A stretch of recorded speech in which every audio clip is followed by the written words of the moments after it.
Attendez.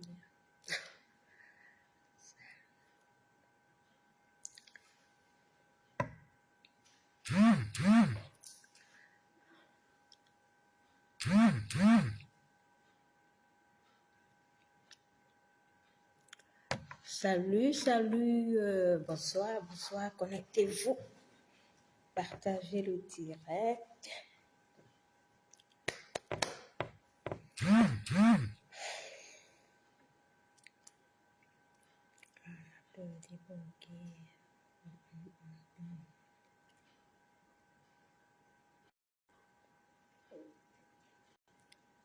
On applaudit pour qui, pour qui.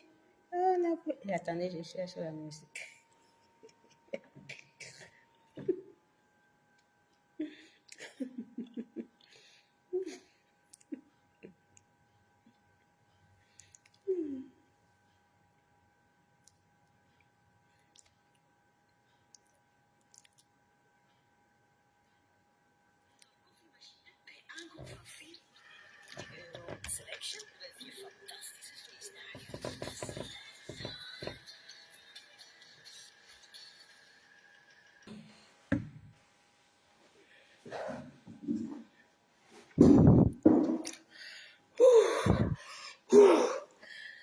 Bonsoir.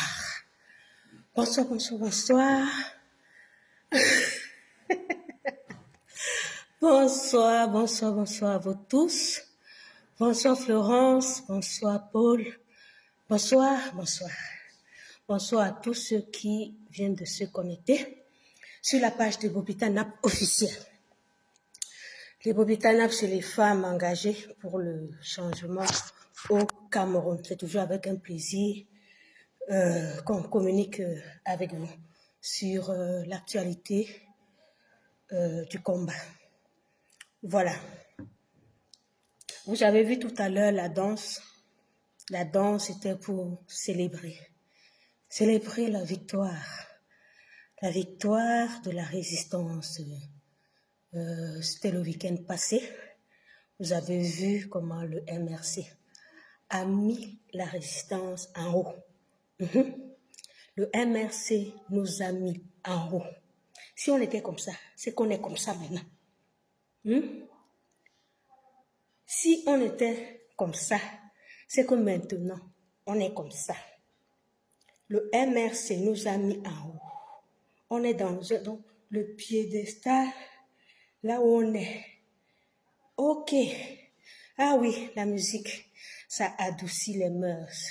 Effectivement, Florence, ça nous apaise. Voilà. Mais je suis contente parce que ce qui s'est passé le 9, samedi passé au Cameroun, était inédit. J'étais très, très contente. Jusqu'à ce jour, je suis contente. Je suis contente parce que le Cameroun est debout. Je suis contente parce que le peuple camerounais a compris. Le peuple a compris que nous devons nous lever ensemble pour lutter pour notre beau et cher pays. Ça a été samedi. Les Camerounais sont venus de toutes les villes, toutes les provinces, jusqu'au fin fond des Pygmées, donc les Pygmées, vous avez vu les danses, les Pygmées, donc jusqu'au fin fond de Yokadouma, Yoko, les Pygmées étaient au palais des congrès samedi. Les Pygmées étaient là. Les gens, nos frères de l'extrême nord étaient là. Nos frères du nord étaient là. Adamawa était là. Donc, qui n'était pas là? Tout le monde était là. Tout le monde était là. Ça veut justement dire que on veut que les choses changent. Nous ne sommes pas les seuls en diaspora, mais le peuple s'est exprimé samedi. Nous voulons que le Cameroun change et nous ne sommes pas les seuls. Donc, nous devons être fiers. Vous devez être fiers. Chers frères et sœurs de lutte, chers camarades, nous devons être fiers. Vous devez être fiers du combat que vous menez parce que c'est un combat juste, c'est un combat noble. Et les fruits de ce combat, on va récolter. On est en train de récolter. Bonjour, Fantôma Tarzan. Je vais venir en Allemagne. Je vais venir chercher Ngangan. Parce qu'il a, il a l'argent, il est riche.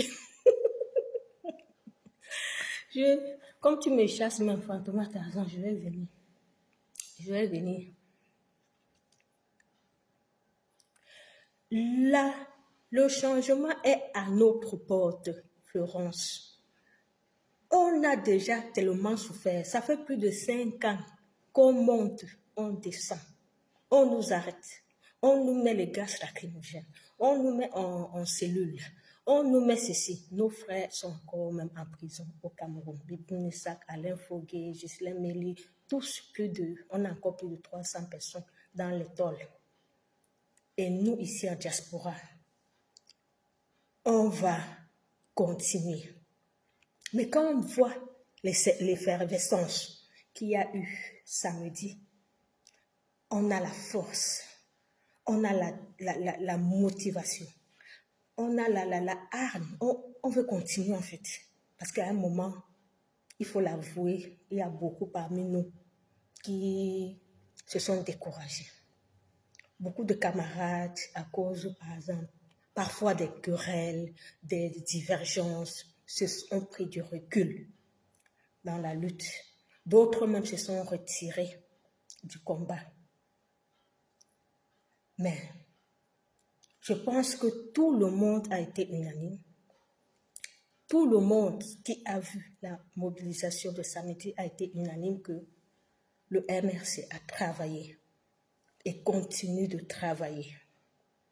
Tout le monde a vu et nous savons que nous pouvons faire confiance au MRC parce qu'il y a certains combattants qui disaient que le MRC ne peut pas mobiliser. Est-ce que moi, ce sont les choses qui se sont dites sur la toile? Merci beaucoup, Florence. Ce sont les choses qui se sont dites sur la toile, que le MRC ne peut plus mobiliser, que le MRC est mort, que le MRC a ceci et le MRC est cela. Tellement les choses se sont dites. Mais ceux qui ont continué à croire au MRC ont continué. Comme je salue ici Fantôma Tarzan, qui a toujours, et beaucoup, qui continuent toujours à croire, qui continuent à soutenir les prisonniers politiques, qui continuent à soutenir toutes les initiatives du MRC. Quand il y a eu des meetings ici, on a toujours soutenu. Bref, nous, la diaspora, on a toujours soutenu les meetings en envoyant de l'argent, de transport, des bus, tout ça, toutes les actions que les activistes font. C'est pour que le MRC réussisse à mobiliser. Parce qu'il y a déjà des cotisations internes au sein du MRC, mais ça ne suffit pas toujours. Vous savez que nous sommes dans un pays où les plus pauvres n'ont rien, où une bonne classe de la population est très, très appauvrie. Nous ne pouvons pas comparer, nous ici, et nos frères au pays. Nous, ici, nous sommes un peu plus nantis. Quoi qu'on le dise, on est plus nantis ici qu'au pays. Oui. Ce qui veut dire qu'on a plus de moyens de soutenir les gens du pays. Ce n'est pas de l'assistanat, ce n'est pas que les gens vont dire non, les gens du pays escroquent les gens, est-ce qu'ils ne vont pas au funérailles? Non et non. Ceux déjà qui acceptent de s'engager dans le combat au pays, nous devons les soutenir parce que beaucoup de Camerounais ont peur de s'engager. Beaucoup de Camerounais ont peur, tout le monde souffre, mais peu de personnes acceptent de s'engager parce qu'ils ont peur. Mais ceux qui osent s'engager au pays, nous devons les soutenir. Comme nous pouvons, chacun à son petit niveau. C'est très important. Et je salue ici toutes les Amazones qui ont soutenu cette convention. Toutes les Amazones, les activistes, les non-nés, qui ont soutenu, parce que chacune de vous a soutenu. Je ne parle pas des cotisations internes au MRC, mais je parle de toutes les actions qu'on a vues sur la toile, en inbox et tout. Chacun de vous a soutenu, chacun de vous a payé un pain, chacun de vous a payé de l'argent de transport à quelqu'un, chacun de vous a donné de l'eau à boire à quelqu'un. Donc, chacune de nous a fait quelque chose. Et nous saluons toutes les initiatives parce que toutes ces initiatives concourent à maintenir la lutte, concourent à redynamiser le combat. Nous, dans notre organisation ici à Bobitana, nous avons soutenu, nous avons envoyé les pagnes, on a publié sur Facebook, on a distribué près de 12 pagnes. Après ça, on a été contacté par une Amazon de Douala. Je vais publier tout son unité ici. Et voilà. On a soutenu cette unité avec les frais de transport, l'hébergement et tout, d'une dizaine de personnes. On a soutenu cela. Tout ça, c'était pour notre part à nous de contribuer à la réussite de cette convention. Et chacun, on devrait en faire autant. Nous avons des échéances qui sont en train d'arriver, des importantes échéances, donc c'est des échéances électorales. Nous devons nous organiser parce que c'est là où le vrai match va se jouer. C'est là où on va voir que la diaspora est forte, que la diaspora est organisée, que la diaspora est dynamique. C'est où on nous attend. C'est où on nous attend. Chacun doit aller au pays là, attraper au moins 2 ou 3 Camerounais, dire que voici ma part de personnes que je soutiens pour le changement. Voici ma part de personnes que j'accompagne pour le changement. Et accompagner, c'est quoi? S'il y a un rassemblement quelque part, au moins qu'il n'y ait pas un problème de payer son transport, au moins qu'il n'y ait pas un problème de dire que je vais dormir ou il y a un problème de dire que je vais manger quoi. Quand nous sommes ici, j'ai dit, beaucoup de personnes parmi nous, quand on est en Europe, même quand tu ne travailles pas, tu es dans le système, l'État te donne quelque chose. Au Cameroun, si tu ne travailles pas, qui te donne quoi? Qui te donne quoi? Ici en Europe, tu as les enfants. L'État te dit, l'État sait que ces enfants-là doivent manger. Il te donne quelque chose tous les mois pour nourrir ton enfant, même si tu ne travailles pas. Quand on parle d'allocation familiale au Cameroun, ce sont les fonctionnaires qui ont les allocations. Ce sont les fonctionnaires qui ont les allocations. Un Bayamsala qui devrait avoir cette allocation-là, il n'a pas. Quelqu'un qui ne travaille, une femme qui ne travaille pas, a 5 enfants, avec peut-être plusieurs papas. Et les papas ne s'en occupent pas. L'État ne s'en occupe pas. C'est là où on lit la pauvreté. La pauvreté au Cameroun, elle est collective. Elle est collective. Parce que l'État ne fait rien pour personne. L'État ne fait rien pour personne. Chacun se cherche. Vous pensez que si nous sommes dans des pays où l'État nous regarde et dit « Ah non, celle-là, elle n'a pas de travail. Elle doit avoir même 100 000 comme ça pour vivre. Non? Elle doit payer une maison. Elle doit ceci. Celle-là, elle a 2 enfants. Mais l'enfant là doit manger. L'enfant là doit s'habiller. L'enfant là ceci. L'État te dit que non. Voilà même 20 000 francs par mois que tu dois prendre pour acheter même le lait, la nourriture aux enfants. Voilà comment ça se passe ici. Hein. Au Cameroun, tu as les enfants, l'État ne te connaît pas. Tu n'as pas, l'État ne te connaît pas. Vous pensez qu'on va aller où avec ça? C'est pour ça que nous nous battons. Pour qu'il y ait un développement collectif au Cameroun. Parce que l'autre s'en sort, tu ne t'en sors pas. Finalement, qui s'en sort? Qui s'en sort? Personne ne s'en sort. C'est pour ça que je parle d'un sous-développement, d'une pauvreté collective. Nous sommes tous pauvres. Au Cameroun, je suis désolée, mais nous sommes tous pauvres. Nous sommes tous pauvres. Quand nous avons un État qui est défaillant, qui n'a pas de vision, qui ne protège pas les citoyens, qui n'aide pas les citoyens, qui ne soutient pas les citoyens, vous pensez que qui peut faire quoi? Vous pensez que c'est en nous regroupant dans les associations, en faisant les tontines que ça va changer? Non, chacun va essayer un peu seulement d'améliorer sa condition, mais ça ne va rien donner. Ça ne va rien donner. Donc, c'est pour ça que je dis, à la fin, nous sommes tous pauvres. C'est la réalité.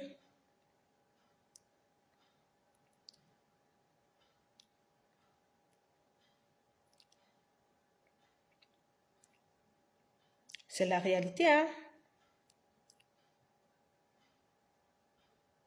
C'est la réalité, hein? Attendez.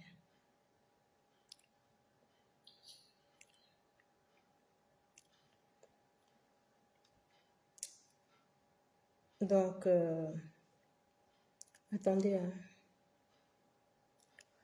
Donc, voilà. Et c'est pour cette raison, donc, que nous devons nous battre. C'est pour cette raison que nous devons maintenir la flamme de ce combat. Et compte tenu des échéances qui sont en train d'arriver, nous devons plus que jamais nous organiser de manière à impacter, de manière à accompagner nos frères et sœurs qui sont impliqués dans la lutte pour le changement dans notre pays. Nous devons les soutenir. C'est très important. C'est très, très important pour 2025 ou avant. Vous êtes en train de voir ce qui est en train de se passer au pays maintenant. Avant de passer au prochain point, donc je tiens déjà encore à féliciter le MRC, féliciter Maman Brigitte Mbumba, féliciter tous les militants du MRC qui ont mis la main dans la poche. Je sais que vous avez signé pour qu'il y ait cette convention. Vous avez signé, mais vous avez vu les résultats. Vous ne pouvez être que content aujourd'hui parce que nous sommes contents. Nous sommes contents aujourd'hui. Les Sardinois ont cherché un moyen pour pouvoir trouver la faille dans ce qu'on a, dans notre réussite. Tout ce qu'ils ont trouvé, c'est la pâte d'arachide, un produit bio produit par les militants du MRC, une industrie locale. Ils osent même comparer ça à quoi que ce soit. Vraiment, on dit que la sardine n'a vraiment pas de tête. La sardine n'a pas de tête. Ils ont osé comparer notre arachide bio à de la sardine. Une sardine qui est importée. Hein? Mes chers sardinards, je vous adresse ce message. Quand on parle de convention, c'est un événement qui se veut culturel, économique, politique. Vous avez compris? Culturel, économique, politique. Vous avez vu la culture. Toutes les danses sont sorties de partout. Les pygmées ont été. L'extrême nord était là. Le centre était là. L'ouest,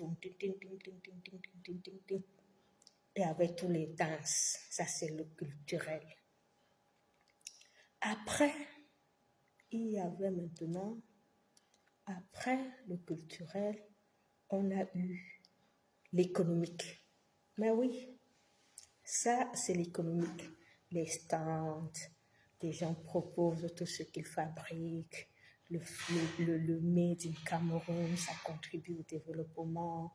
J'ai personnellement assisté à des conventions. J'étais en Turquie il y a un mois. J'étais en Turquie dans un cadre de regroupement pour le militantisme féminin.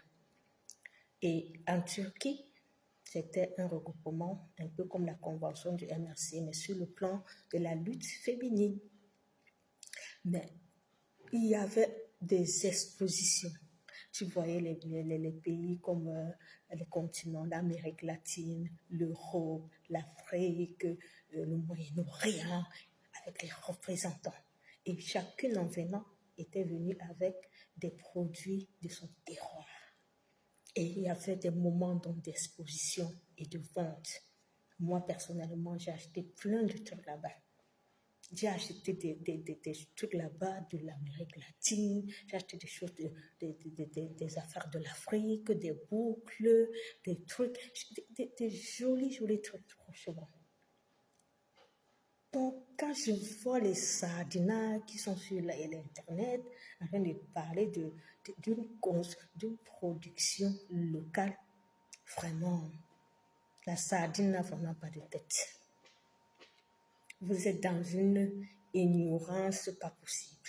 Mais le changement est en train d'arriver et le changement sera pour tous les Camerounais. Donc vous-même, on va s'occuper de vous. Vous allez changer. Vous allez entrer dans le train du changement. Parce que by force, vous voyez quand tu es à la maison avec un enfant, tu dis à l'enfant que quand on était au village parfois, la grand-mère dit lave-toi. L'enfant dit non, non, non, il fait trop froid. Je ne lave pas. Non, non, il fait trop froid, je ne lave pas. La grand-mère te prend parfois, elle verse même l'eau chaude sur toi. Est-ce qu'à ce moment-là, tu connais le bien que l'eau là te fait? Tu ne connais pas, mais c'est la grand-mère qui connaît. Donc, c'est la même chose avec les sardinats. Parce que le changement, c'est que nous sommes en train de bagarrer pour ça.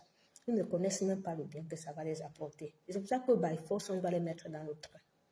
Vous, les sardinats qui allez regarder ce direct, sachez que, by force, on va vous mettre dans le train du changement. Parce que quand ça change là, c'est bien à tout le monde. Hein? Quand ça change là, c'est bien à tout le monde. C'est bien. Si on voit Yaoundé, une belle ville, ça va être bien à tout le monde. Aujourd'hui, on est en train de voir les Camerounais avec les... Attendez, je vais vous montrer la vidéo. Si j'ai le temps, je vais vous montrer la vidéo des Camerounais avec la goutte en train de souffrir pour avoir le carburant. Aujourd'hui, on est en train de voir la ville de Yaoundé envahie de poubelles partout. La ville de Douala, embouteillage de motos partout. Et quand les Camerounais, vous-même, vous partez dans un autre pays, vous allez au Rwanda. Hein? Rwanda, c'est un pays qui n'a même pas de richesse. Hein? Donc, ça n'a aucune richesse. On a l'Est là-bas avec le bois que le gouvernement a vendu aux étrangers. Ça ne profite en rien aux populations locales. Le Rwanda n'a aucune ressource. Mais regardez quand les Camerounais vont au Rwanda. Ils sont contents. Ils sont contents. Ils voient comment le Rwanda est propre. Seulement la propreté. Vous pensez que pour être propre, il faut être riche. Mes amis, pour être propre, est-ce qu'il faut être riche? Pour être propre, est-ce qu'il faut être riche? Non, je ne pense pas. Pour que Isaac vienne sortir prendre la poubelle au Cameroun, est-ce qu'il faut que nous ayons de l'argent? La propreté, c'est la première des choses. Je dis la propreté. Parce que si on voit même l'effort qu'un État fait pour maintenir la propreté et que ça ne marche pas, on peut encore comprendre que non, ils font des efforts. Mais chez nous, il n'y a même pas d'effort. On ne fait même pas d'effort à être propre. Il n'y a pas d'éducation à la propreté. Il n'y a pas. Il n'y a pas de civisme. Donc, pour vous dire que les Camerounais aujourd'hui qui sont encore réfractaires au changement, réfractaires à ce qui sera bien pour eux, on va vous mettre dans le train. Et certains qui sont venus là à dire que Kamto ne sera jamais président. Mes frères, il y a beaucoup de sardinats sur cette page. Quand on fait les publications, ils viennent écrire Kamto ne sera jamais président. Ils écrivent tous les jours Kamto ne sera jamais président. Kamto ne sera jamais président. J'ai envie de vous demander que vous avez un problème particulier avec Kamto? Est-ce que vous avez un problème particulier avec le professeur, le président élu Kamto? Vous avez un problème particulier? Hein? Vous venez pondre tous les jours votre phrase, votre fameuse phrase. Kamto ne sera jamais président. Mbamileke ne sera jamais président.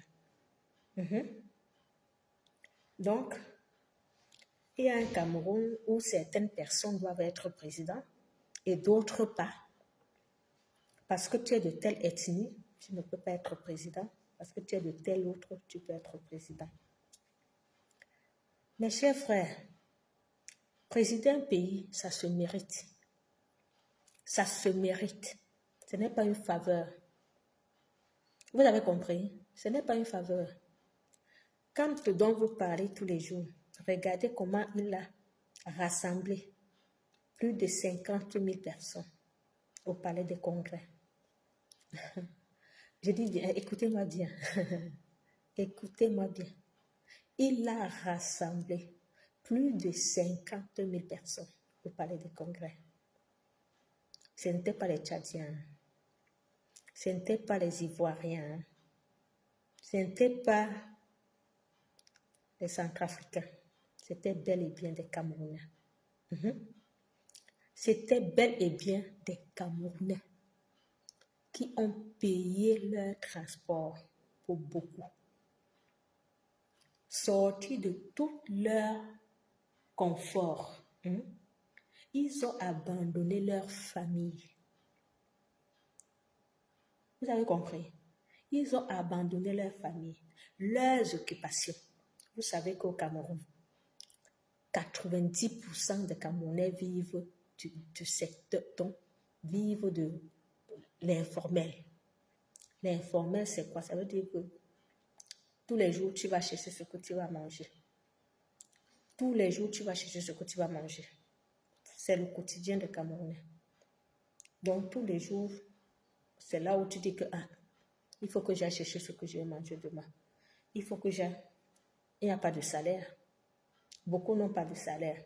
Mais ils ont abandonné toutes leurs activités parce que ils voulaient aller écouter ce que le professeur Kamto, président élu, allait leur dire.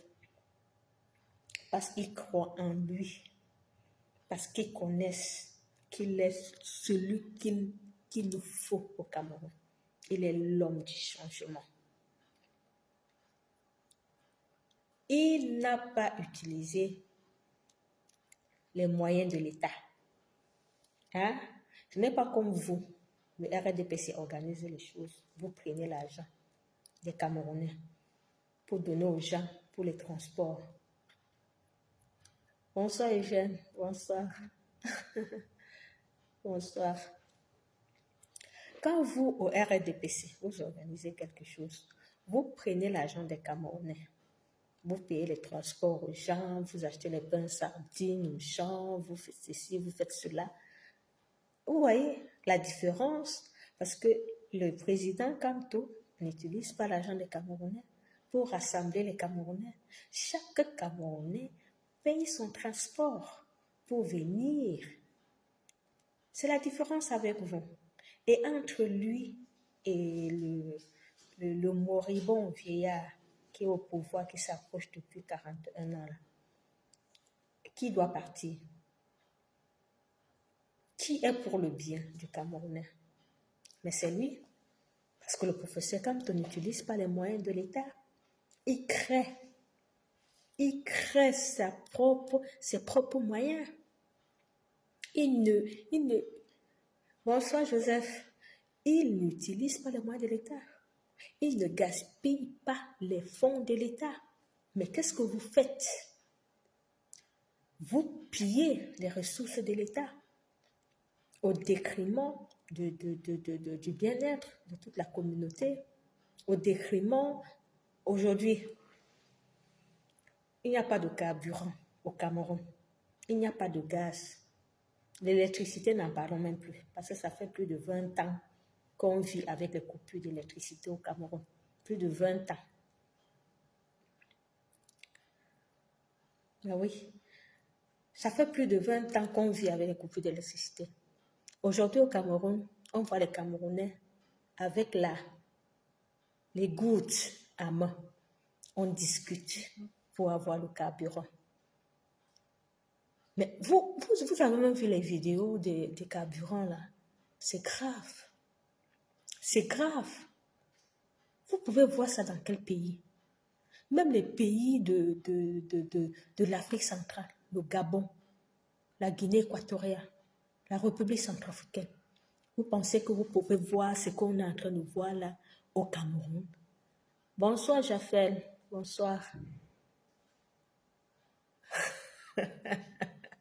Mes frères, les gens sont en train de sortir avec les gourdes pour aller dans les stations pour pouvoir avoir du carburant. Vous êtes en train de voir cette scène-là. Hey!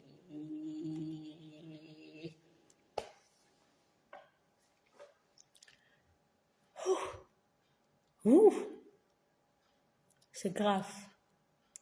Le carburant qui est extrêmement dangereux, ça peut même incendier les gens.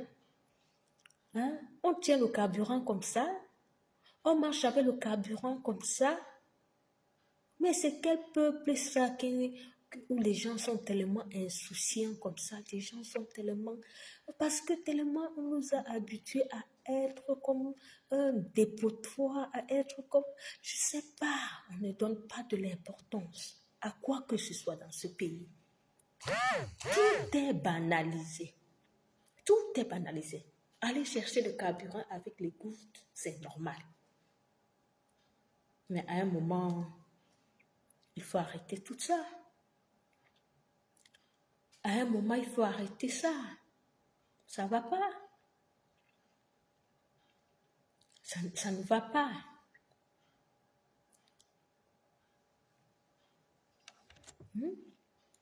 Attendez un peu. Je vais vous montrer quelque chose.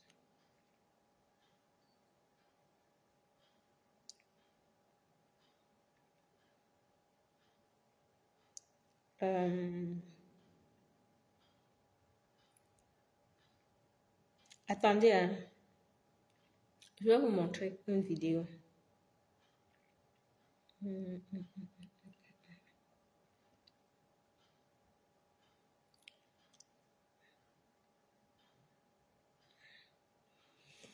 Regardez la vidéo. Attendez. Comme j'ai donné son nom, maintenant, monsieur le super-maire a envoyé un camion enlever les poubelles. Partagez le direct. Oui. Yaoundé est sale. Partagez-moi ce direct-là. Taguez-moi, monsieur super-maire. Ah, c'est comment pour louer. Super-maire, ah, comment pour louer. Faites des employés.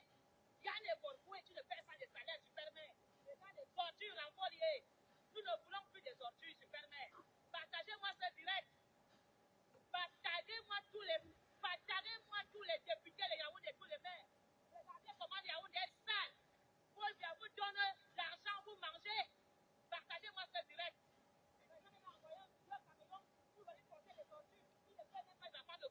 Taguez-moi super-maire. Après, allez venir nous marcher pendant les élections. Qu'on vote pour vous. Regardez-moi le Dakar.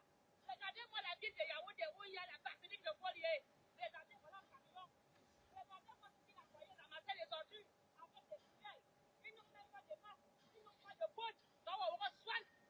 Hein? À super-maire.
Ok, on va pas, on va pas regarder toute la vidéo, mais l'essentiel est là.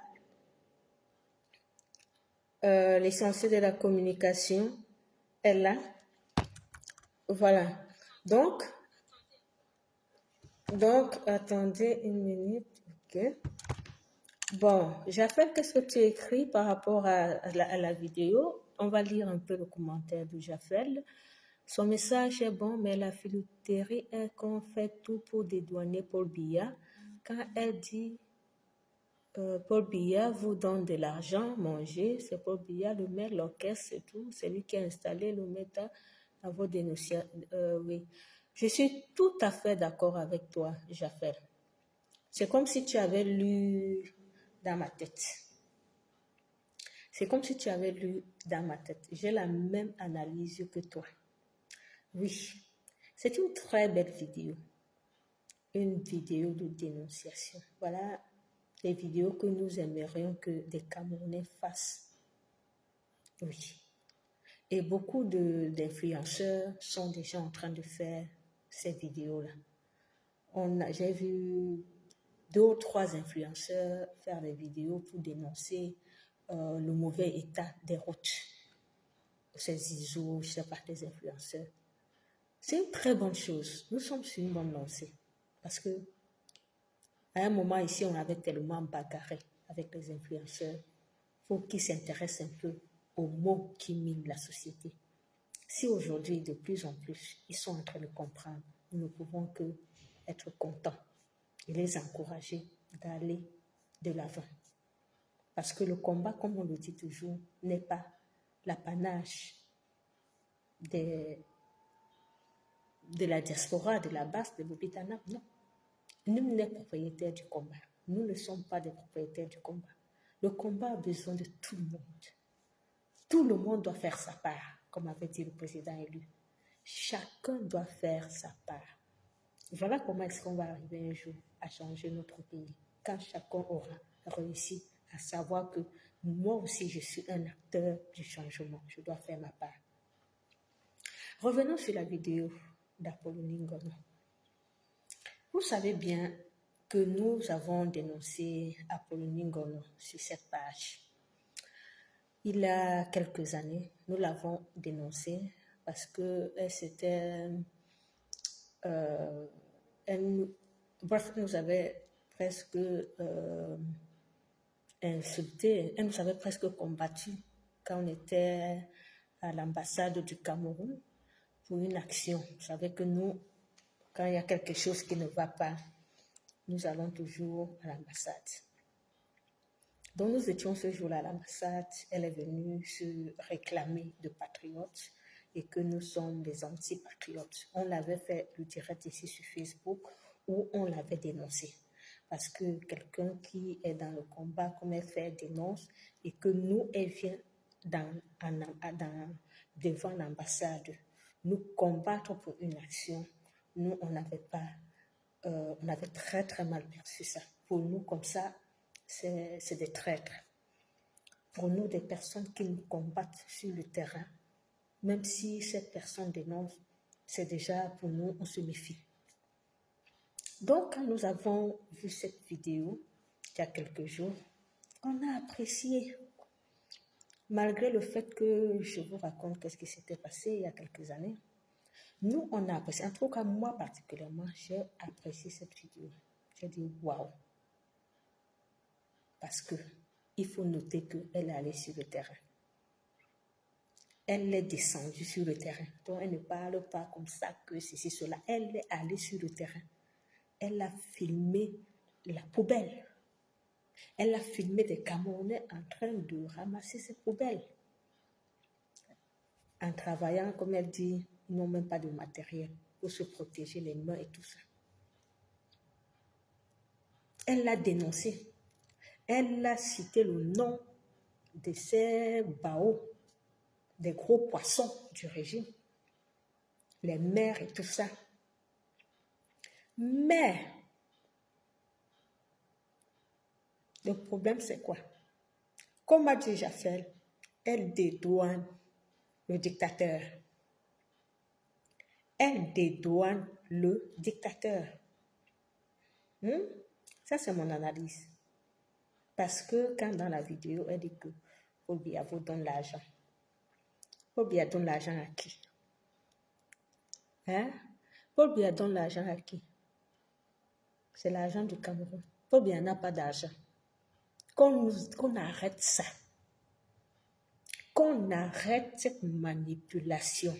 Parce que pendant 41 ans, les gens ont mangé l'argent du Cameroun. Les gens ont pillé ce pays. Et on vient nous dire toujours que c'est l'argent de Paul Biya. Il a quel argent? Il a des sociétés. Il produit quoi? Il est un homme d'affaires. Il a quel argent? Pour quelqu'un qui a vécu ici en Europe, le budget, c'est le budget de l'État. Écoutez-moi bien, Paul Biya n'a aucun argent. Tout l'argent qu'il a, c'est peut-être son salaire. Mais il ne peut pas utiliser son salaire pour faire des travaux, pour travailler dans une mairie. La mairie, d'abord, a son propre budget. Quand vous allez au marché, les gens payent les places pour vendre. Ça rentre dans quoi? Dans la caisse de la mairie. Quand vous avez ceci, toutes les activités, vous avez des trucs et tout ça, et les impôts et tout ça, tout ce que vous payez, c'est l'argent qui rentre dans la caisse de l'État. Et c'est cet argent qui devait donc financer tous les projets de salubrité, de construction de routes, des infrastructures et tout ça. C'est tout cet argent-là que vous versez vous-même, vous en tant que citoyen. Vous donnez cet argent-là à l'État. Parce que c'est l'État qui a les gros moyens. Et l'État devait donc utiliser cet argent-là pour vous mettre à l'aise. Pour un développement collectif. Et c'est ça qui ne suit pas au Cameroun. Le développement collectif ne suit pas. L'État est défaillant. L'État est absent. Parce qu'il n'y a aucun contrôle sur la gestion des individus. Parce que chacun est maître de là où il est. Parce qu'on a mis dans la tête des Camerounais, des citoyens, que tout ce qui se passe, tout ce qu'on fait, tous les projets, c'est Paul Biya qui le fait. Il faut arrêter ce genre de discours. Il faut arrêter ce genre de discours. Ça, c'est de la manipulation. Ça, c'est de la manipulation. Vous avez droit au développement. Vous avez le droit d'avoir une ville propre.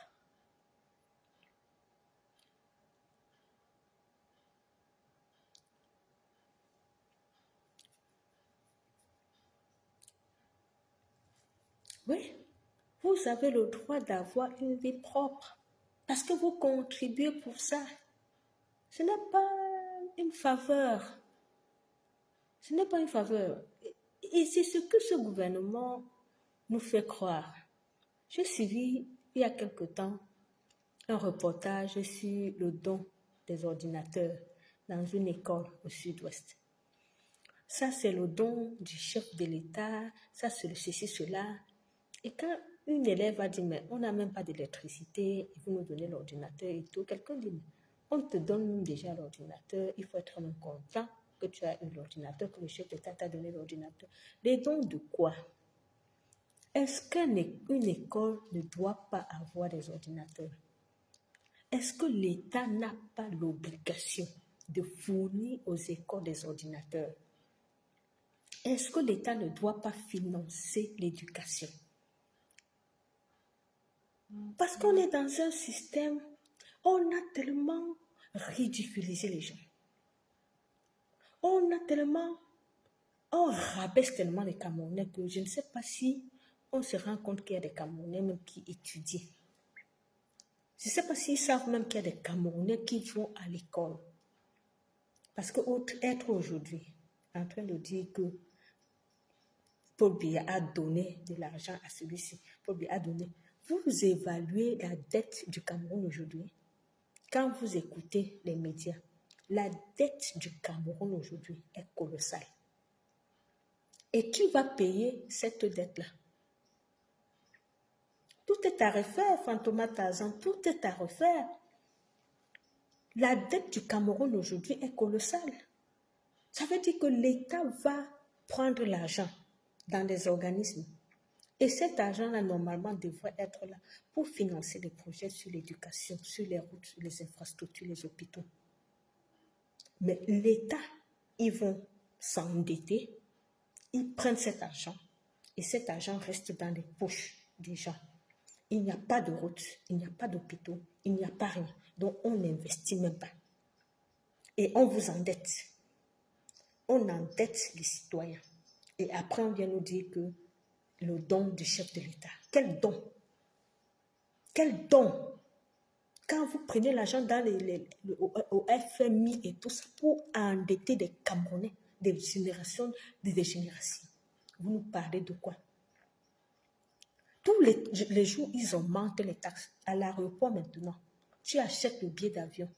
Le billet d'avion, il y a une taxe que tu payes. C'est pour ça que les billets d'avion maintenant pour le Cameroun sont chers. Parce qu'il y a une taxe sur ça que le gouvernement prend. Le gouvernement prélève une taxe. Vous pensez que les gens là sont des escrocs. Ce sont des escrocs. Ils mettent des taxes un peu partout. Vous payez. Et vous ne savez pas pourquoi les choses augmentent. Vous ne savez pas pourquoi tout.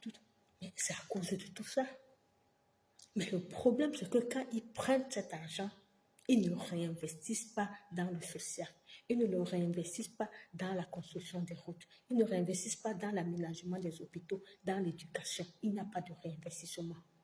L'État doit prendre l'argent et réinvestir. Mais il n'y a pas de réinvestissement au Cameroun. Voilà là où nous sommes là pour dire non. Nous sommes là pour dire que ça doit changer. Qu'on doit chasser tous ces gens-là. Donc, la vidéo d'Abouningono, c'est une bonne vidéo. On dit même qu'il y a un gars de clan là-bas parmi eux. Vous voyez, avec l'affaire du journaliste Ozogo, qui est cette affaire qui, aujourd'hui, on ne sait pas si elle sera élucidée un jour. Ça a mis à nu une guerre de clans au cœur de l'État. Et c'est ce que nous vivons aujourd'hui. Le dictateur, c'est un vieillard croulant qui ne fait plus rien. Ce pays est gouverné par des mains invisibles de ses proches.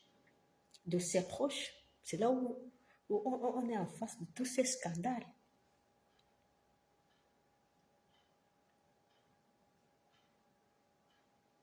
Tout ce que nous voulons, c'est que nous puissions participer aux élections. Que les élections anticipées soient organisées. Parce que ce pays n'est plus gouverné. Donc, toutes les vidéos de dénonciation, c'est très beau. Mais il faut aller plus loin. Il faut aller plus loin. Il faut des élections pour pouvoir dégager tous ces gens-là. Parce que ces gens-là ne sont jamais élus. Il faut les élections.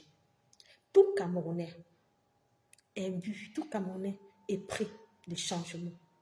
Doit faire une vidéo aujourd'hui. Pas seulement pour dénoncer, parce que on sait déjà comment c'est en train de se passer. Mais nous devons aujourd'hui exiger leur départ. Nous devons exiger des élections libres et transparentes. Parce que tant qu'il n'y aura pas ces élections libres et transparentes, ils vont chercher à se maintenir au pouvoir. Nous devons les obliger à ce que le peuple puisse s'exprimer et qu'on puisse prendre au sérieux que le vote du Camerounais ne soit plus manipulé, ne soit plus volé. Voilà le combat que nous devons mener maintenant. Le président élu a dit ceci, 2025 ou avant. 2025 ou avant. Nous sommes dans une période préélectorale, une période assez importante de notre pays. On est en train, 2024 est en train d'arriver. C'est très important pour nous de nous préparer. Pour tous ceux qui veulent le changement. Pour tous ceux qui veulent Yaoundé propre. Pour tous ceux qui veulent les routes. Pour tous ceux qui veulent une bonne éducation au Cameroun. Pour tous ceux qui veulent que les Camerounais soient développés mentalement. Qu'on ne soit plus en train de crier. Le Camerounais est devenu un peuple toujours on est en train de crier. On crie sur les réseaux sociaux, on crie sur les gens, on crie même dans les maisons. Les parents crient sur les enfants, les parents on crie par-ci, on crie par-là, parce qu'on est gouverné par des inconscients, parce qu'on est gouverné par des méchants, parce qu'on est gouverné par des inhumains. On est en train de crier. Il n'y a plus de douceur au Cameroun. Il n'y a plus de douceur. Parce que tout le monde est violent. Parfois même tu es violent, pas par ton propre gré, mais par ce que tu es en train de vivre. Par ta vie personnelle qui ne donne pas. Parce que la vie même du Camerounais est violente. Nous avons grandi dans la violence. Une violence verbale. Une violence politique. Bonsoir Mélanie. Et nous sommes, on dit l'habitude est une seconde nature. La seconde nature du Camerounais, c'est la violence verbale. Et tout ça, c'est l'héritage de 41 ans d'échecs. D'échecs. Oui. Le dictateur avec son clan, ils ont échoué. Ils ont échoué. Parce que même au niveau d'une éducation collective, du respect collectif, on n'a pas. On n'a pas. On ne respecte rien au Cameroun. On insulte tout le monde. On se moque de tout le monde. La politesse, non. On ne connaît pas la politesse. On ne connaît pas la bienveillance. On ne connaît pas être gentil. On ne connaît pas être doux. Quand tu lis les gens, tu lis toujours une certaine violence. Les gens sont toujours violents. Mais pourquoi? Pourquoi on est comme ça? C'est dangereux. C'est dangereux, même pour notre propre santé mentale, même pour notre propre équilibre. C'est pas bon. L'espérance de vie dans notre pays, c'est quel âge? 40 ans, 45 ans, 35 ans, les gens meurent, on ne sait pas qu'est-ce qui les tue. Les gens meurent. Les gens de ces maladies, on ne sait pas tout. Je sais qu'il y a les maladies partout, mais il y a des choses que, par notre manière d'être, par notre manière de prendre la vie, par notre manière d'être avec les autres et tout, on peut éviter certaines choses. On peut éviter certaines choses. C'est pour ça que ce pays doit changer. Ce pays doit changer. Parce que les gens parlent du changement, seulement pas que Mbia. Ça doit changer parce que celui qui est là a échoué dans tous les domaines. Échec, comportement des Camerounais, échec.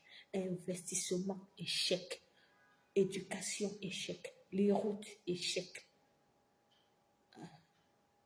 Échec partout. Échec partout. Partout.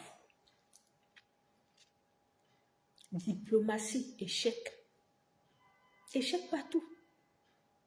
On a été incapable d'asseoir notre suprématie en Afrique centrale. On est incapable. Le Cameroun devrait, en Afrique centrale, là, aucun pays ne devrait parler au Cameroun là, aujourd'hui. Aucun pays. Mais quand les gens vont à Douala, ils voient Douala plein de motos, plein de saletés, ils s'en moquent.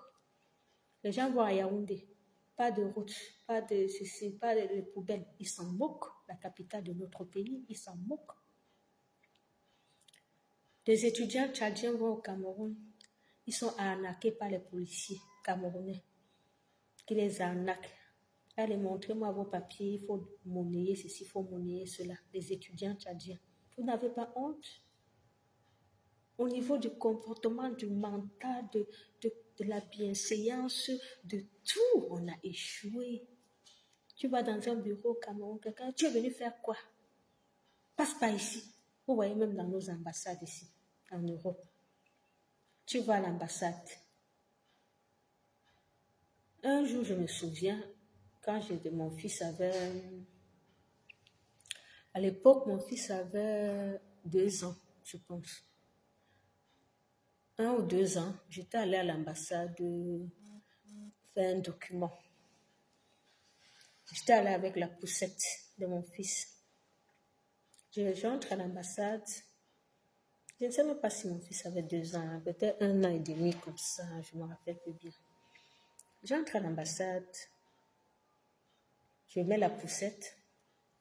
Le monsieur de l'ambassade, le fonctionnaire de l'ambassade, il vient. Qui a mis la poussette ici? Qui a mis la poussette ici? Retire ça. Pousse ça là-bas. Hein? Vous dites d'aller accoucher avec les hommes. Vous partez accoucher avec les gens qui ils vous abandonnent. Maintenant, tu sors avec l'enfant pour venir ici. Tu ne pouvez pas laisser l'enfant à son père. Hein? Vous faites comme ça. Mais écoutez-moi.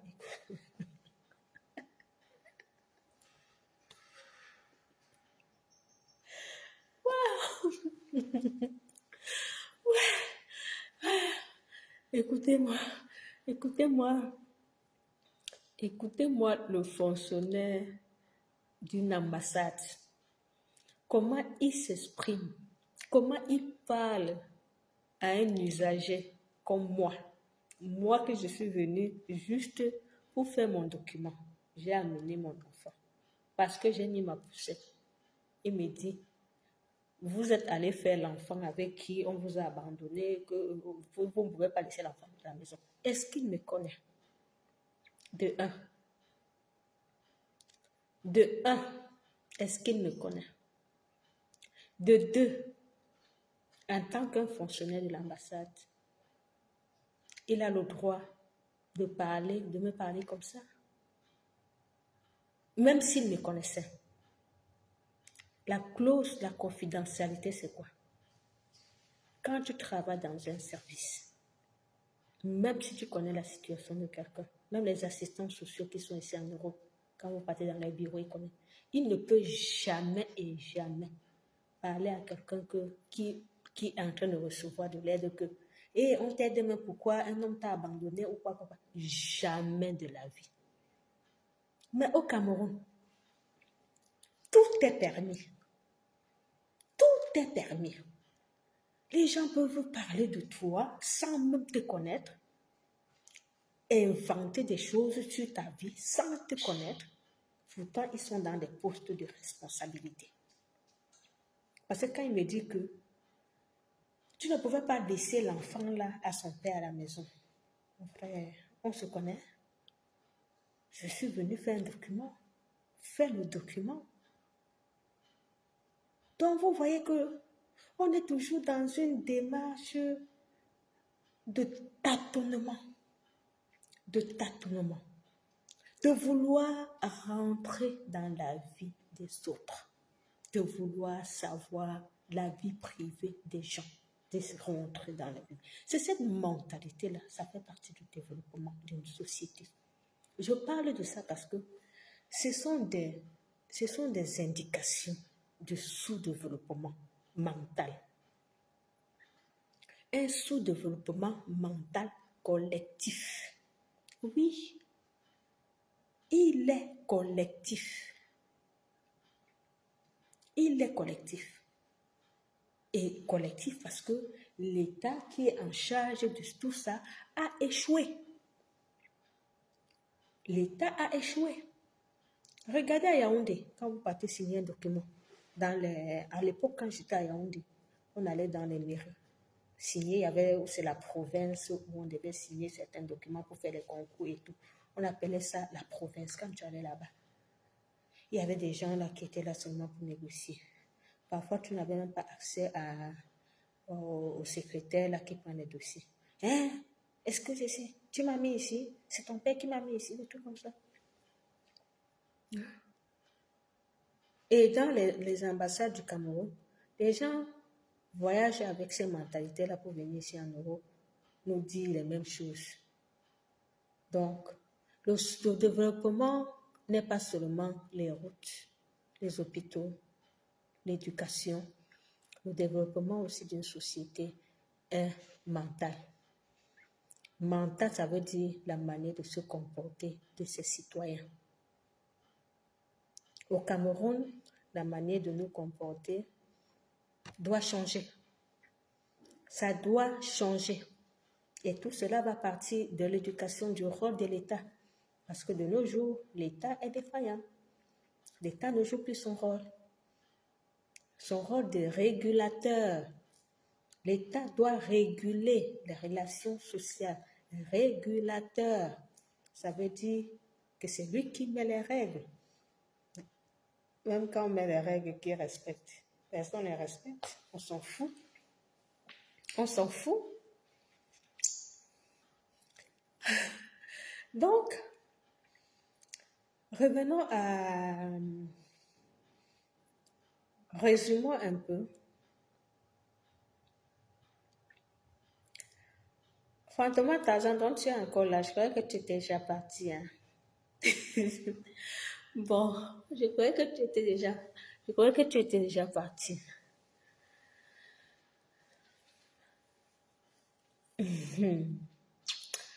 Bon.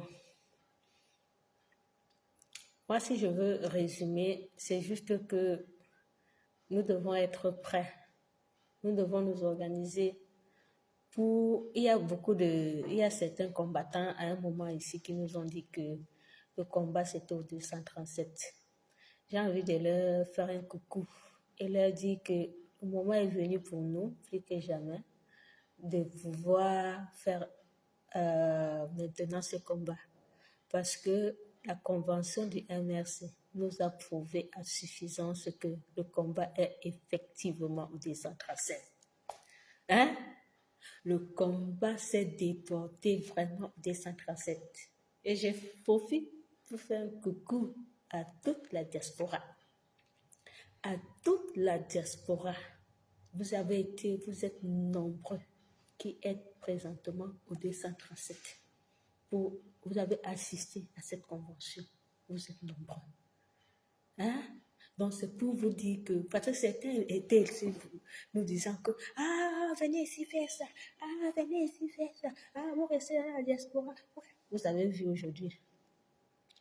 Vous avez donc vu que la diaspora s'est déportée au 237. La diaspora était représentée. Un Fantôme Tarzan, est-ce que je mens?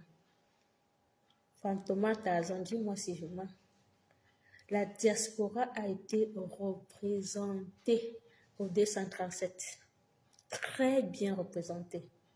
Que ce soit la France, l'Allemagne, la Belgique, l'Italie, l'Espagne, le Royaume-Uni, les États-Unis, le Canada. Waouh! Waouh! Waouh! Vous avez fermé la bouche de beaucoup de personnes. Vous avez fermé la bouche de beaucoup de personnes. Ah oui, le combat est effectivement au 237. Vous êtes allé toucher du doigt les réalités. C'est ça qui est ça. On nous a toujours dit que venez lutter ici au pays. Venez mener le combat ici au pays, on voit. Venez mener le combat, on voit. Vous avez dit que vous allez seulement aller mener le combat là-bas. Vraiment, vous avez fait fort. Vous avez fait fort. La Centrafrique. Mais oui, hein, toute la diaspora était présente à la convention. C'est ça qui est ça. Le Gabon aussi. Donc, je n'ai même pas cité, excusez-moi, pour les pays de l'Afrique, excusez-moi. Tous les pays de l'Afrique étaient aussi présents à la convention. Ils étaient aussi présents. Waouh! Ça, chapeau. Chapeau. Bonsoir à toi, doyen. Bonsoir. Merci beaucoup. Merci beaucoup. J'espère que tu vas bien. J'espère que tu vas bien. Ça fait quand même un bail, hein. En tout cas, on est en train de voir comment le combat est en train de se déporter au D137 et nous sommes vraiment très contents que beaucoup de nos camarades de lutte puissent aller continuer le combat là-bas, puissent aller voir. Ils vont rentrer sûrement avec des bonnes choses en fait. Ils vont rentrer avec de bonnes choses. Donc c'est trop bien. Même si certains parmi nous, on ne peut pas y aller. Voilà, tout le monde ne peut pas y aller, hein, et c'est normal. Donc, pour ceux qui peuvent partir, moi, j'encourage toujours à aller. C'est très important d'avoir un œil là-bas sur ce qui est en train vraiment de se passer. C'est très important pour 2025 ou avant. C'est très important pour nous qu'il y ait des camarades qui partent un peu sur place, voir ce qui est en train de se passer. Ils vont rentrer avec des informations assez fraîches parce qu'ils vont toucher du doigt la réalité. C'est ça qui est ça. Ils vont toucher du doigt la réalité. On ne va plus parler seulement que à Douala, il y a ceci, à Yaoundé, à ceci, à Bertois. Ils vont vous dire que ils vont nous dire que vraiment, on a vu ça, on a vu ceci, on a vu cela, cela. Et j'encourage aussi tous nos compatriotes, tous nos camarades de lutte qui sont actuellement au 213, si vous nous écoutez, vraiment accompagner les combattants du 237. Ça veut dire, ici, nous, on a un peu de l'expertise. On a un peu de l'expertise, on a une certaine expérience. Bonsoir, maman Agnès, bonsoir. Ici en Europe, on a une certaine expertise, on a certaines compétences qu'on n'a pas au pays. Donc, lors de votre séjour, je sais que beaucoup parmi vous, vous y êtes encore, profitez pour organiser des séances de travail avec la résistance au 237. Il faut, on appelle ça comment? Il faut leur apprendre certaines choses. Donc, organiser des ateliers, organiser des rencontres, des discussions, d'échanges. C'est très important. N'allez pas seulement là-bas pour vous balader et pour voir. Non. La convention est passée. Mais si vous avez encore 1 semaine ou 2 semaines à passer au Cameroun, franchement, de manière discrète, de manière vraiment bien, voilà, dans la discrétion et tout, ayez des petites rencontres. Ayez des petites rencontres d'échanges, de discussions. C'est très important, compte tenu des échéances futures que nous sommes en train de préparer. Parce que ça peut aller d'un moment à l'autre kazakh. Ça peut aller kazakh. On est quand même en face d'une vieille dictature. On est en face d'une vieille dictature qui arrive en phase terminale. Nous sommes à la phase terminale d'une vieille dictature. Et vous devez tenir compte de cela. Vous pouvez tourner votre dos là comme ça, là, ça tourne kazakh. Vous pouvez même être là aujourd'hui, là, demain, là, ça tourne kazakh. Donc, nous sommes là, on est comme... C'est comme si tu as une femme enceinte chez toi, là, qui est déjà à terme. Tu peux tourner ton dos là comme ça, là, c'est le jour là que la poche d'eau se perce et court à l'hôpital. Donc, c'est comme ça que nous sommes aujourd'hui. C'est comme ça que le Cameroun est aujourd'hui. Comme une femme enceinte en attente que sa poche d'eau se perce. Donc, quand vous êtes encore là, faites ce que vous savez bien faire. Le coaching. Hein? Le coaching. Coacher les combattants de 237. Coachez-les. Même par petits groupes, coacher-les, c'est très important. C'est très important. Donc, c'est un conseil que moi, je vous donne. Hein. Parce que moi, si j'avais aussi la chance d'aller au pays, je devais faire pareil. Je devais aussi coacher à mon niveau quelques personnes que je peux, rassembler. Je coach avec ma compétence et mon expertise que j'ai. Je coach quelques personnes. C'est important. Voilà.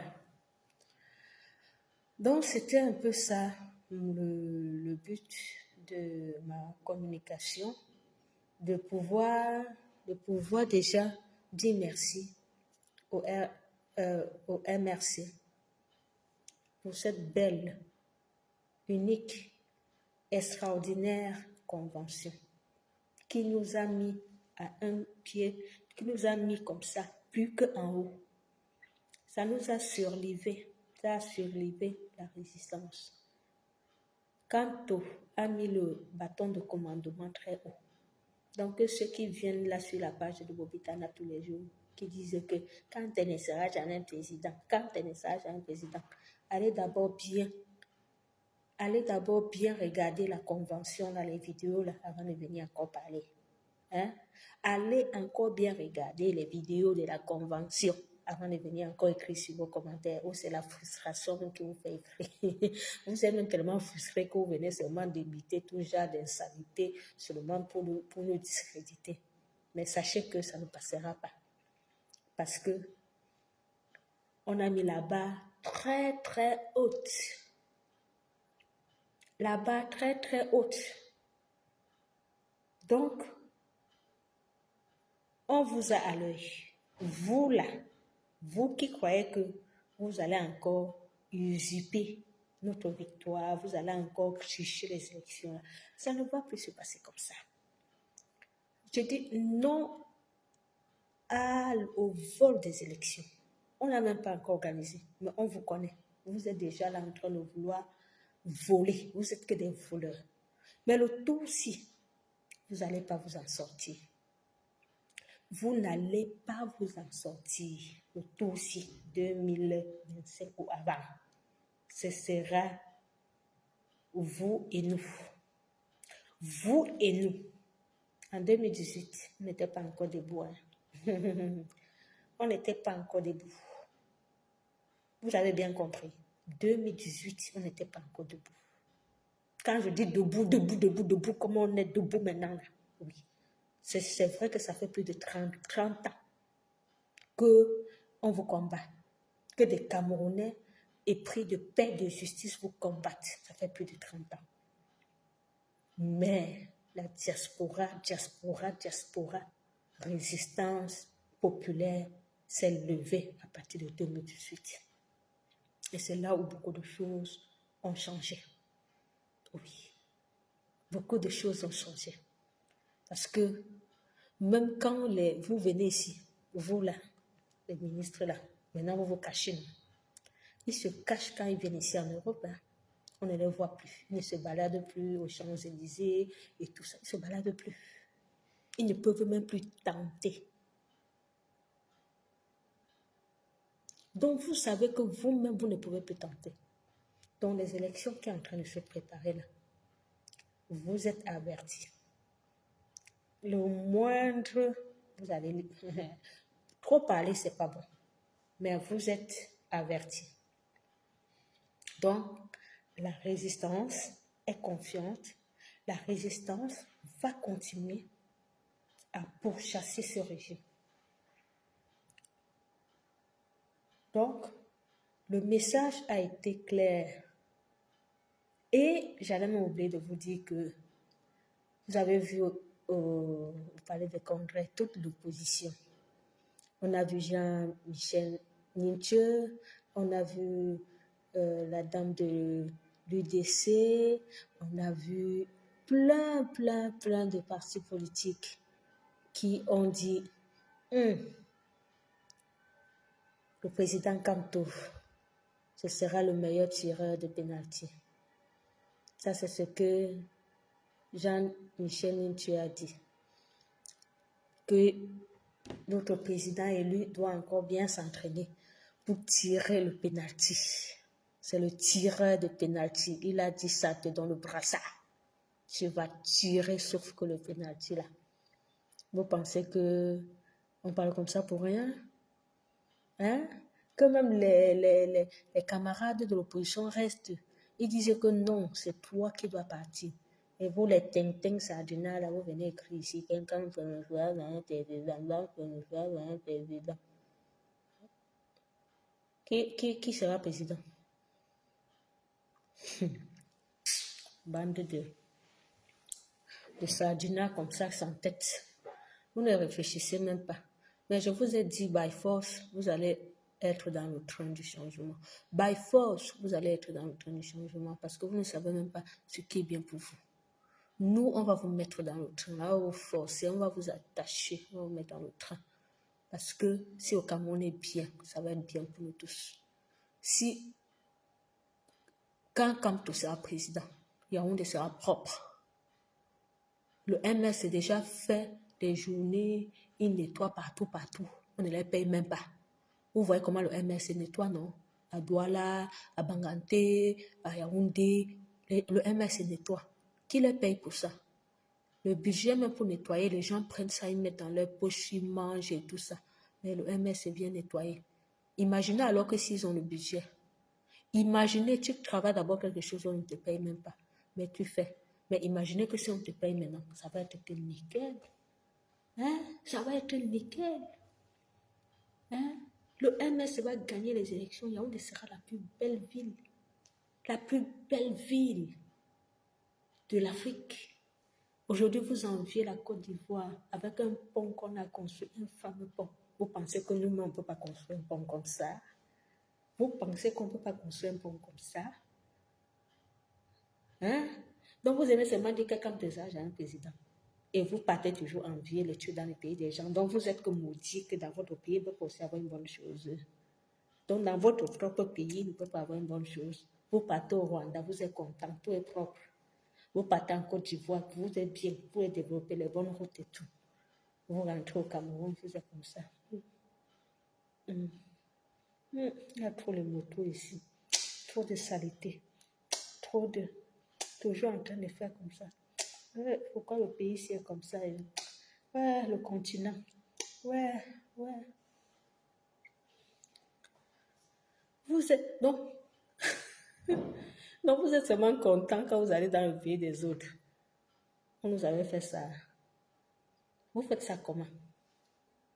Vous faites ça comment? Vous avez le courage, quel courage pour dire encore que quand on ne sera pas président, vous avez quel courage pour dire ça? Quand vous voyez vous-même la merde dans laquelle vous êtes dedans. Vous imaginez, vous-même vous confirmez la merde dans laquelle vous êtes dedans. Nous sommes dedans. Vous y voyez que la bouche vous dit que quand on ne sera pas un président, quand on ne sera pas un président, non, il sera président. Et il va arranger le Cameroun. Il va doter le Cameroun des routes, d'une bonne éducation. Il va nous enlever toutes les poubelles. Toutes les poubelles. Il va construire des routes. On aura une belle éducation. On aura un bon système de santé. Voilà pourquoi il doit être président. Président, ce n'est pas... C'est pas de la complaisance. C'est pas de la complaisance. C'est du travail. Ça se mérite. Et oui, il le mérite. Voilà. Et la convention nous a prouvé qu'il le mérite. Un pays où on est en train d'aller chercher au carburant avec les goudes. Hein? Les goudes comme ça, là, les gens passent chercher au carburant. Les gens disent que pour acheter au carburant. Mais, oh là là là là là. Si on vous avait mis que le climat de l'Europe, c'est que vous allez tous morts là-bas au Cameroun. Vous allez prendre même l'énergie pour chauffer la maison. Vous allez chauffer même comment? Oh, qu'est-ce que vous allez tous morts de froid? Je dis, c'est que vous allez tous morts de froid.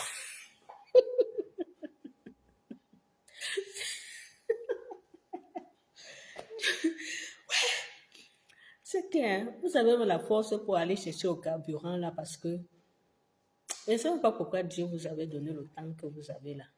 Parce que si vous avez le temps c'est là, c'est qu'en allant chercher le carburant là, vous partez seulement au ministère de l'énergie. Donc les gens qui gèrent les carburants là,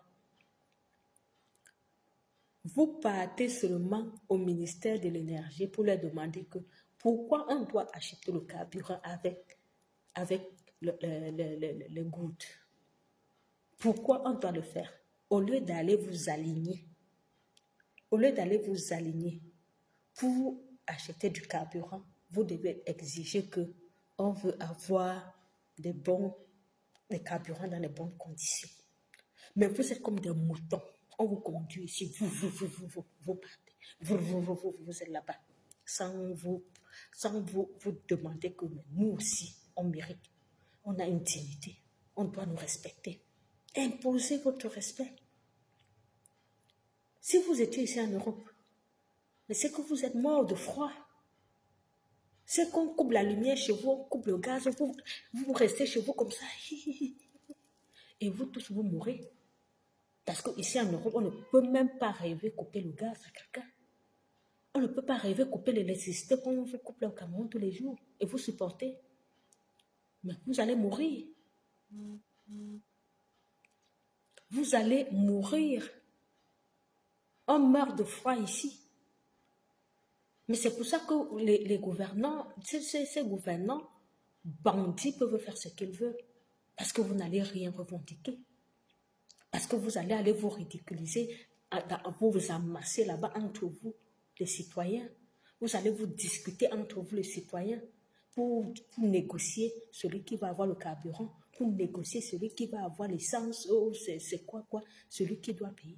Mais au lieu d'aller à l'origine, à la base où il y a le problème, pour leur dire non, on ne doit pas s'aligner pour chercher le carburant, ou on ne doit pas nous couper l'électricité comme ça. À l'heure d'aller à Eneo, vous les laissez. Vous les laissez. Les DG de Eneo sont dans leur bureau comme ça, avec les climatiseurs et tout. Ils vous regardent comme ça. Ils font ça.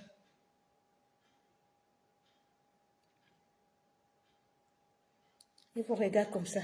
Ils se moquent de vous. Que mais ça, c'est quel peuple ça? Des gens qui ne sont pas, vous voyez, il faut les couper, hein? Il faut les couper l'électricité, ils vont rien faire, hein? Ils vont rien faire, hein? Ils n'ont rien, ils vont rien faire, c'est pas des gens ça, ils savent pas revendiquer, c'est pas des Européens et tout, qu'est-ce qu'ils font? Ils savent rien faire et tout ça.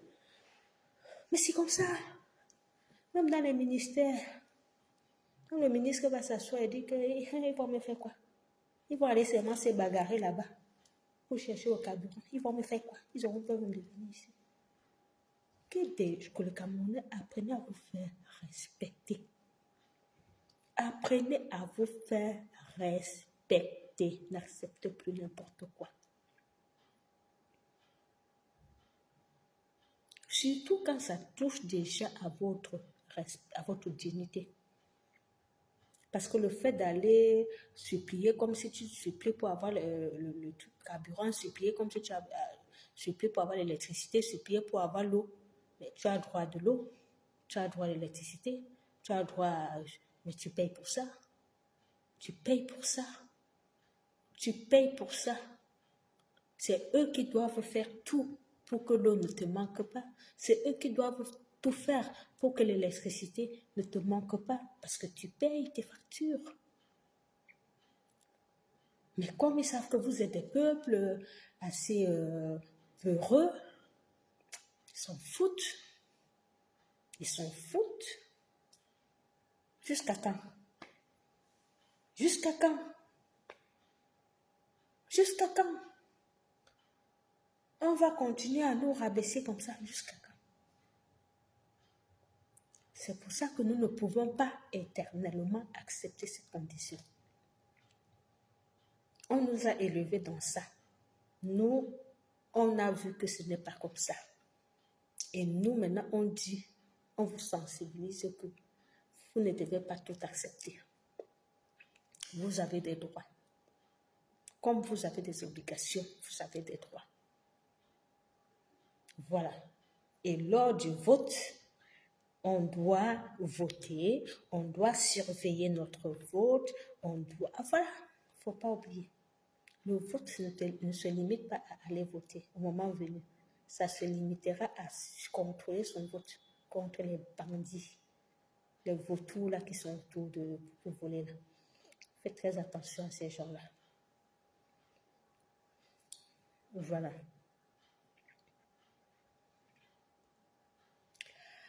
Bonsoir, Ancestor Bams. Pobia, il n'a pas divisé le Cameroun. Regarde ce qui s'est passé au Palais des Congrès. Est-ce qu'il n'y avait que les Bamileke là-bas? Il y a plus de 50 000 Camerounais. Hein? Il y avait les Pygmées qui venaient de fin fond, de Bertois. Ils pensent qu'ils ont divisé les Camerounais, mais ils n'ont pas divisé les Camerounais. Hein? Tous les Camerounais aspirent au changement. Hein? 95% des Camerounais aspirent au changement. Et le changement n'a pas d'ethnie. Hein? Le changement n'a pas d'ethnie. Vouloir avoir de bonnes routes, ça n'a pas d'ethnie. Avoir une ville propre, ça n'a pas d'ethnie. Tout le monde veut ça. Tout le monde veut ça. Donc les Camerounais sont unis pour le changement. Et ce changement-là passera par le professeur Maurice Kamto. Faisons-lui confiance. Voilà, il passera par lui. 2025 ou avant se prépare dès maintenant. Préparons-nous de la diaspora à soutenir le combat au 237. C'est de ça qu'il s'agit. Sur ce, je vous souhaite une agréable fin de soirée et merci d'être connecté sur notre page. Merci toujours voilà, de liker nos publications. Merci de donner vos avis. Voilà, et le changement se fera avec tous les Camerounais. Et voilà, bonne soirée. Bye bye.